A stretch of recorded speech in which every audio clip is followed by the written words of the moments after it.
अरहन्ताणम् नमो अरहन्ताणम् नमो अरहन्ताणम्। हमारा जीवन का व्यवहार, हम दूसरों के साथ रहते हैं, बातचीत करते हैं, व्यवहार करते हैं, संपर्क रखते हैं। यदि हमारी त्रिगुप्ति की साधना नहीं है तो थोड़ी सी घटना हुई, तत्काल आवेश आया, आवेश आया और अप्रिय शब्द निकला। ये तो आवेश का पहला परिणाम है। आवेश आने का पहला अर्थ होता है अप्रिय शब्द निकलना, कटु शब्द निकलना। कटु शब्द निकला और सिलसिला आगे बढ़ गया। अप्रिय शब्द निकला, सिलसिला आगे बढ़ गया। कलह की शुरुआत और लड़ाई की शुरुआत हो गई। जब वचन गुप्ती की साधना हमारी नहीं है, कैसे संभव होगा कि कलह न हो? मन गुप्ती की साधना नहीं है, कैसे संभव होगा कि आवेश न हो? आवेश आना स्वाभाविक है और इसीलिए हमने आवेश को स्वाभाविक मान लिया। किसी से पूछा जाए कि कोई अप्रिय घटना घटे और आवेश आता है तो उत्तर होगा ये तो सहज बात है, आना तो स्वाभाविक है, धर्म है, ये तो धर्म है, स्वाभाविक है, सहज है। भला ये कैसे हो कि मन के प्रतिकूल बात हो और आवेश न आए? तो फिर आदमी क्या हुआ? मिट्टी है, वे तो मिट्टी का लोंदा है कि ऐसी बात घटी और गुस्सा ही नहीं आया। अगर एक गृहस्थ दूसरे गृहस्थ से कहता है कि उसने तुम्हें गाली दी, कहाँ दी? तू क्या बोला? कि मैं कुछ भी नहीं बोला, बिल्कुल मिट्टी का लोंदा है। आदमी है तो कोई?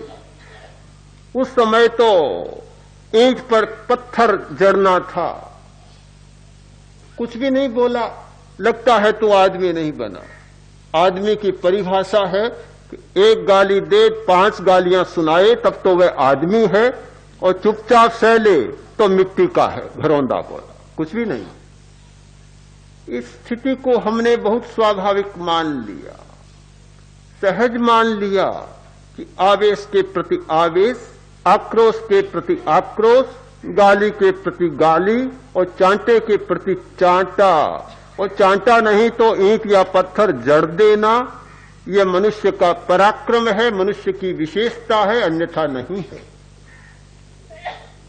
एक जीवन हो सकता है, किंतु कम से कम साधना में जो समर्पित हैं, जिन लोगों ने अपने पूरे जीवन को साधना के लिए समर्पित किया है, उनका जीवन दर्शन बदल जाता है, जीवन की धारणा बदल जाती है, उनकी दृष्टि भिन्न होती है।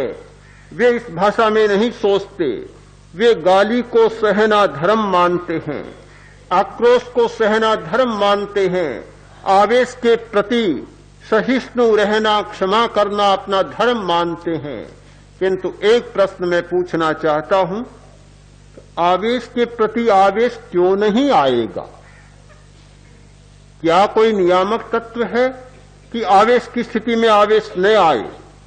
परिस्थिति होने पर, अप्रियता की स्थिति बनने पर गुस्सा न आए, अपशब्द न निकले, बुरा व्यवहार न हो, इसका नियामक सूत्र कौन है, क्या है?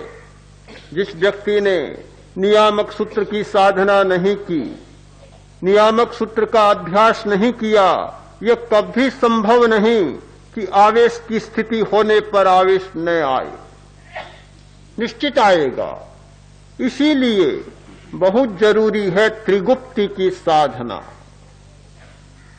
मन गुप्ती की साधना करनी है तो ध्यान कहां बच गया? फिर ध्यान कहां अलग रहा? ध्यान के बिना मन गुप्ती की साधना नहीं होगी। ध्यान का मतलब है मन को गुप्त कर लेना, छिपा देना।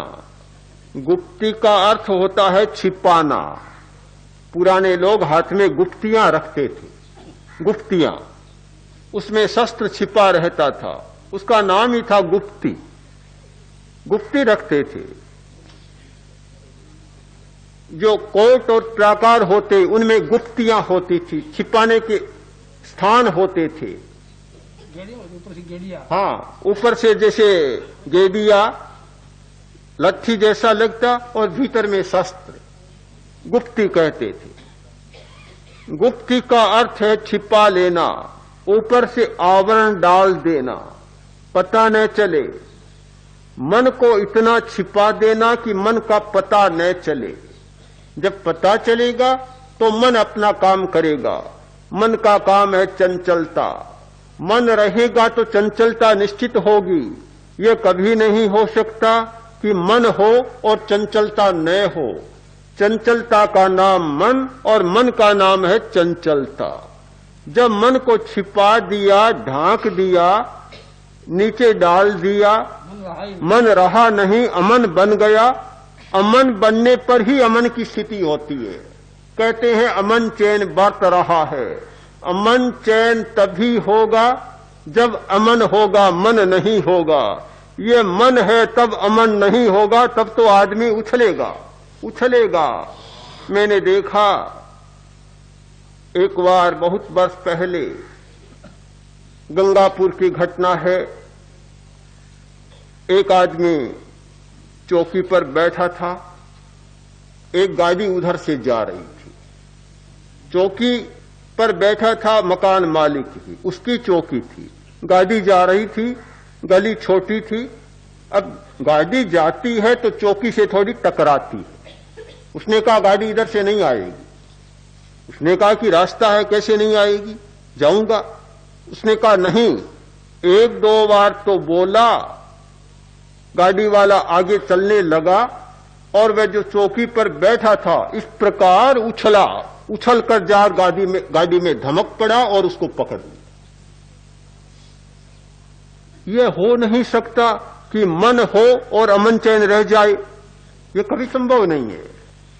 हमने देखा अजमेर की एक घटना। आचार्यवार यात्रा करते हुए अजमेर के बाहर ठहरे हुए थे। एक दुकान, हम ठहरे उसके सामने ही दुकान। मैं ऊपर बैठा था, कविता लिख रहा था। देखा एक आदमी आया, दुकान में गया, मिर्च खरीदने आया। मिर्च के भाव कर रहा था। यह स्वाभाविक है कि लेने वाला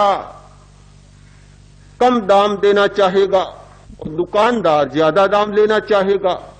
भाव को लेकर थोड़ी तू मैं हो गई। होते होते वह जो ग्राहक था और दुकानदार था, दोनों ही उबल पड़े। दुकानदार इतना गुस्से में आया, इतना गुस्से में आया, ऐसा लगा आंखें इतनी लाल हो गई कि बेचारी मिर्चें भी फीकी फीकी लगने लगी। बिल्कुल रंग उनका फीका हो गया। यह हो नहीं सकता कि मन हो और अमन चैन रह जाए। अमन चैन वहीं रहता है कि जहां मन न रहे। मन का काम दोनों एक साथ में नहीं रह सकते। अमन चैन और मन, ये दो तलवारें एक म्यान में एक साथ नहीं रह सकती। अमन होने की साधना, मन गुप्ती की साधना जीवन की बहुत महत्वपूर्ण साधना है। कलह निवारण के लिए, अशांति के निवारण के लिए, मानसिक तनावों को कम करने के लिए जो व्यक्ति अमन की साधना करेगा, मन गुप्ती की साधना करेगा, फिर ध्यान कहां बच जाएगा। हम लोग बड़ी भूल करते हैं, बिना सोचे विचारे कभी कभी कह देते हैं कि ध्यान में तो हमारा मन नहीं लगता। ध्यान में हमारा मन नहीं लगता। मन है कहां जो लगे। मन नहीं लगता, इसका मतलब हमने अमन को समझा नहीं, अमन का मूल्यांकन नहीं किया, इसलिए बार बार मन पर आते हैं। और मन पर भार देने का मतलब होता है कि जीवन का जो लड़खड़ाता ढांचा जैसे चल रहा है उसे वैसे ही चलने देना। जब मन गुप्ती की साधना नहीं तो वचन गुप्ती की साधना भी हो नहीं सकती। आवेग आए मन में, एक भयंकर तूफान उठे समुद्र में और तरंग न हो, लहर न उछले, यह कभी संभव नहीं। जब जब समुद्र में भयंकर तूफान आते हैं, भयंकर लहरियां उठती हैं, तरंगे उठती हैं और इतने उत्ताल तरंगे, इतनी ऊंची तरंगे जाती है कि आसपास के गांवों को भी डुबो देती है। आंध्र का तूफान देखा है लोगों ने, और भी समुद्री तूफान देखे हैं कि जब भयंकर तूफान आए एक प्रलय सा मच गया।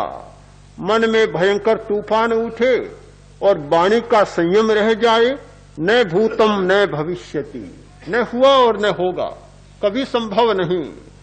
ये सारी लड़ाइयां, वाग युद्ध, वाग कलह परिवार में, समाज में, व्यक्तियों में होते हैं, वे सब मानसिक बवंडर के कारण होते हैं।